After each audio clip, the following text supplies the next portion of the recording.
اللہ ताला कुरान मजीद फुरकान हमीद के अंदर फरमाते हैं कि हमने इस कुरान के अंदर शिफा रखी है। कुरान मोमिनों के लिए बाइस रहमत है और कुरान हदायत है, एक रोशनी है।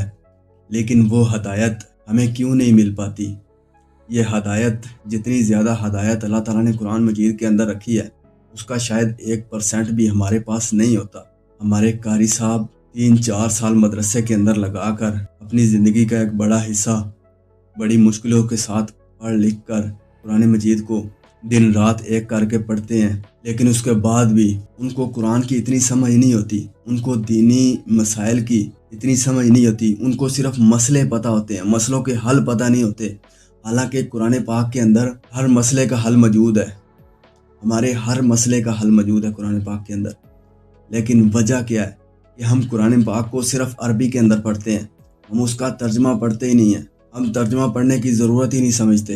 आप ज़रा इमेजिन कीजिए कि जब हज़रत उमर रज़ी अल्लाह अन्हो अपनी बहन के पास गए उस कुफर की हालत में, गुस्से की हालत में, उन्हें मारने के लिए, तो उनकी बहन ने कुरान मजीद पढ़कर सुनाया हज़रत उमर को, तो उनके दिल में वो बात उतर गई, उनका दिल मोम हो गया और वो ईमान ले आए।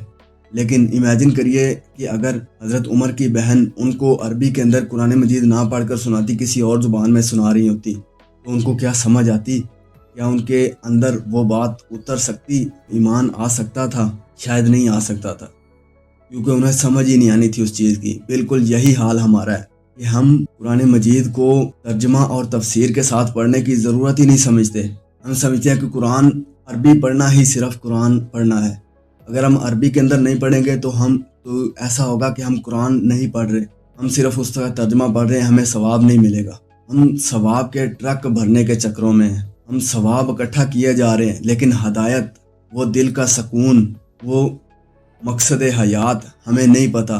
हालांकि अल्लाह ताला ने कुरान मजीद में फरमा दिया है कि हमने कुरान को अरबी ज़बान में इसलिए नाज़िल किया कि तुम अरब के लोग इसको अच्छे से समझ सको, तुम्हें अच्छे से इसकी समझ आ सके। और हमने कुरान को वाज़े अंदाज में, वाज़े अल्फाज में बयान किया और खुली आयतें, खुली निशानियाँ दी इसके अंदर।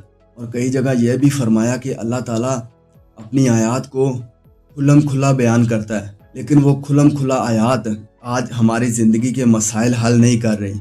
एक हाफ़िज़ कुरान की ज़िंदगी के मसाइल जिनका हल कुरान मजीद के अंदर मौजूद है, उसके मसाइल हल नहीं हो रहे।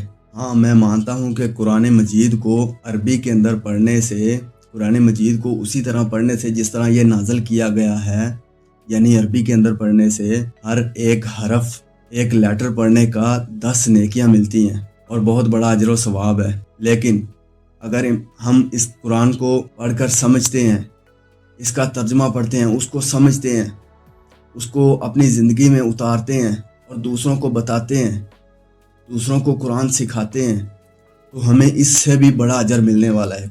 वो अजर, उस अजर के साथ, उस सवाब के साथ दिल का सुकून भी होगा, उसके साथ एक तसल्ली, हमारे हर मसले का हल हमें मिल जाएगा और हम अपनी ज़िंदगी में कंफ्यूज नहीं होंगे। नबी अकरम सल्लल्लाहु अलैहि वसल्लम ने फरमाया कि तुम में सबसे अच्छा वो है जो कुरान सीखे और दूसरों को सिखाए। लेकिन एक बंदा अरबी के अंदर सिर्फ कुरान को पढ़ता है और पढ़कर ये समझता है कि मैंने बहुत सवाब हासिल कर लिया, मैंने बहुत पढ़ लिया, मैंने बहुत कुछ कर लिया, अब इसको रख देता हूँ, उसको 7 फुट ऊंचा रख दिया। मैं आपको गारंटी के साथ कह सकता हूँ कि इस तरह कुरान मजीद पढ़ने का कोई फ़ायदा नहीं है। इतनी बड़ी हदायत की किताब मौजूद होने के बावजूद सेल्फ हेल्प की हम किताबें पढ़ रहे हैं, यहूद व नसारा की 5 AM club, how to manage your time, how to improve your productivity.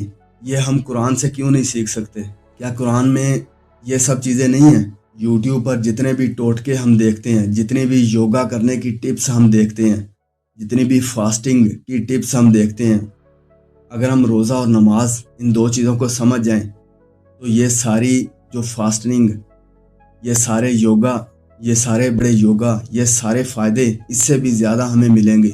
लेकिन हम समझने को तैयार ही नहीं हैं। हम कुरान मजीद का तर्जुमा पढ़ने के लिए तैयार नहीं हैं। अच्छा, एक डाउट मैं आपका और क्लियर कर देता हूँ कि तर्जमा ही पढ़ते रहेंगे तो कुरान मजीद बदल सकता है। हाँ, मैं मानता हूँ कि उर्दू के अंदर अल्फाज का बिल्कुल डिफरेंस आ जाता है। अरबी के अंदर एक लफ्ज़ का کئی طرح سے ترجمہ کیا جا سکتا ہے اور بہت طرح کے ترجمے موجود ہیں۔ ہمارے پاس 2 آپشن ہیں، یا تو ہم عربی سیکھیں، عربی ہمیں آنی چاہیے، ہم عربی پڑھیں تو ہمیں اس کا مطلب پتہ لگنا چاہیے فوراً کہ ہم کیا پڑھ رہے ہیں، یا پھر ہم اس عربی کا ترجمہ پڑھیں۔ دیکھیں قرآن مجید کے اوپر عربی لکھی ہوئی ہے نا، اس کو تو کوئی مٹا نہیں رہا۔ میں یہ نہیں کہہ رہا کہ صرف ترجمہ ہی پڑھتے رہیں، کیونکہ ترجمے الگ طرح کے ہیں، تھوڑا بہت ڈفرینس آتا رہتا ہے۔ پہلے قرآن کو عربی کے اندر پڑھیں ایک آیت کو، پھر اس کا ترجمہ کریں، پھر اس کی تفسیر پڑھیں، آپ کو سمجھ آ جائے گی۔ مقصد یہ ہے کہ سمجھ آنی چاہیے قرآن پڑھنے کی، کہ میں پڑھ کیا رہا ہوں، کہ اللہ تعالیٰ ہم سے بات کیا کرنا چاہ رہے ہیں۔ اگر ہمیں یہ سمجھ ہی نہیں ہوگی کہ قرآن میں اللہ تعالیٰ ہم سے کیا بات کر رہے ہیں، ہم قرآن پڑھ کر بھی اسی مسئلے کا حل دنیا سے مانگتے پھریں گے۔ آج تک بخاری مسلم کی حدیثیں جس طرح لکھی ہوئی تھیں ویسے ہی لکھی ہوئی ہیں، اس کو کوئی بدل نہیں سکا، حالانکہ وہ لکھی عربی میں گئی تھیں، ان کا ترجمہ اردو کے اندر ہوا، تو وہ تو آج تک بدل نہیں سکی۔ قرآن مجید کیسے تبدیل ہو جائے گا؟ حالانکہ قرآن پاک کی حفاظت کا ذمہ اللہ تعالیٰ نے خود اٹھایا ہے۔ تو ہم قرآن مجید کا مفہوم پڑھنے کی، ان آیتوں کا مفہوم پڑھنے کی نیت سے ترجمہ پڑھیں۔ کیا قرآن مجید ان مولویوں کے لیے نازل ہوا ہے؟ ایک عام انسان کے لیے قرآن مجید نازل نہیں ہوا؟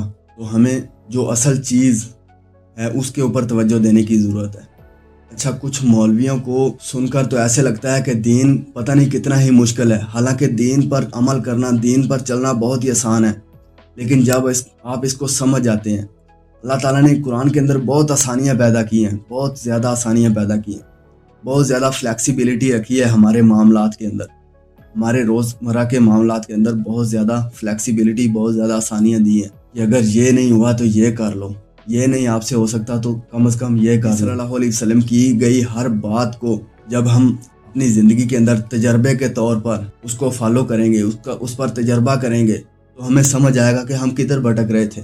اللہ تعالیٰ قرآن پاک میں فرماتے ہیں کہ جتنا آسانی سے ہو سکتا ہے قرآن مجید پڑھ لیا کرو۔